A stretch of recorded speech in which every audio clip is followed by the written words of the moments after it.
వాస్తవానికి కేసీఆర్ గారు మరి ఒక కుంభకర్ణం లాగా ఇవాళ ప్రజలు గుర్తుకొచ్చారు. 10 ఏళ్ళు అధికారంలో ఉన్నప్పుడు ఏ రోజు బయటికి రాలే, అప్పుడు బ్రహ్మాండంగా ఇచ్చిండట. ఇదే ఆదిలాబాద్ జిల్లాలో ఎన్ని వీడియోలు రాలే, ఎన్ని ఫోటోలు రాలేదు, నీళ్లు లేక ఇంత లోతు అంత లోతు అని.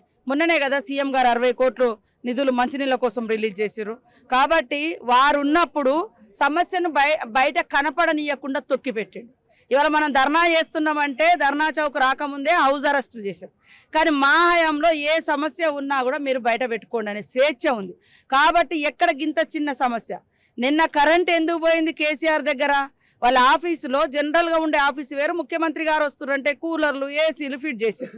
దానికి తగ్గట్టుగా కూడా మరి ఆ కెపాసిటీ పెంచాలి కదా, అది పెంచుకోలేదు. అదేదో ఇంటరప్ట్ అయితే ఓ కరెంటే పోయిందని చెప్తారు.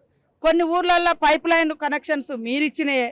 ఇవాళ ఈ పక్కనే మనకు ఒక కుప్టి ప్రాజెక్ట్ ఉంది, అది ప్రాజెక్ట్ నిర్మించి అక్కడ ఎట్లా నీళ్లు తీసుకుంటే బాగుండు. అక్కడ నుంచి కాకుండా 100 కిలోమీటర్లు పైప్ లైన్ల కోసం మీరు పైసల కోసం 40,000 కోట్లు పెట్టి మిషన్ భగీరథలు పనిచేయించారు. మరి మేము వచ్చినాక కొత్తగా ఒక్క అధికారిని కూడా మార్చలే. అదే అధికారి, అదే కృపాకర్ రెడ్డి ఈఎన్సీ మంచినీళ్ళకు సంబంధించి, అదే ప్రిన్సిపల్ సెక్రటరీ సుల్తానే గారు, అదే ఏఈలు అదే డిఈలు. అంటే ముఖ్య కేసీఆర్ మారినంత మాత్రాన మొత్తమే నీళ్లు రావడం. మీకు తెలుసు ఎండల తీవ్రత దేశమంతా ఉంది. ఎండల తీవ్రత, ఎండలు, ఇది ఎండాకాలం, మేము వచ్చేటప్పటికి చలికాలం స్టార్ట్ అయింది. మీరున్నప్పుడే కదా వర్షాలు పడలేదు. మీరు ఎప్పటిదాకా ఉన్నారు? డిసెంబర్ 30 దాకా మీ పరిపాలనే. డిసెంబర్ 3వ తారీఖు నుంచి మేము అధికారంలో. కేసీఆర్ ప్రెస్ మీట్ పెట్టి నిన్న రైతులకు 10,000 రూపాయలు ఏకైక ప్రభుత్వం బీఆర్ఎస్ ప్రభుత్వం అందించింది. రైతులకు కరెంటు కూడా మేమే ఇచ్చామని చెప్పేసి చెప్తున్నారు. సో దాన్ని ఎట్లా చూడొచ్చు? కరెంటు అనేక రకాలుగా మీరు ఇచ్చి మీ మాటలతోటి ఎదుటోళ్ళ నోరు ముంచిర్రు. అనేక చోట్ల మంచినీళ్ళు రానటువంటి గ్రామాలు కూడా ఉన్నాయి. అసలు పైప్ లైన్ కూడా పోలేదు.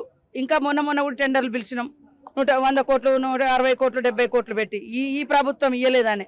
కాబట్టి ఆయన బాగుంది అనుకుంటే బాగుంది, బాగలేదు అనుకుంటే బాగలేదు. ఇది వాళ్ళ సిద్ధాంతం. అందుకని ప్రజలు వాళ్ళ బాధ నుంచి విముక్తి చేయడం కోసమే కదా మాకు ఇచ్చిర్రు. అదన్నా అర్థం చేసుకోండి. మీరు బాగుంటే మాకెందుకు ఇద్దరు. Thank you so much.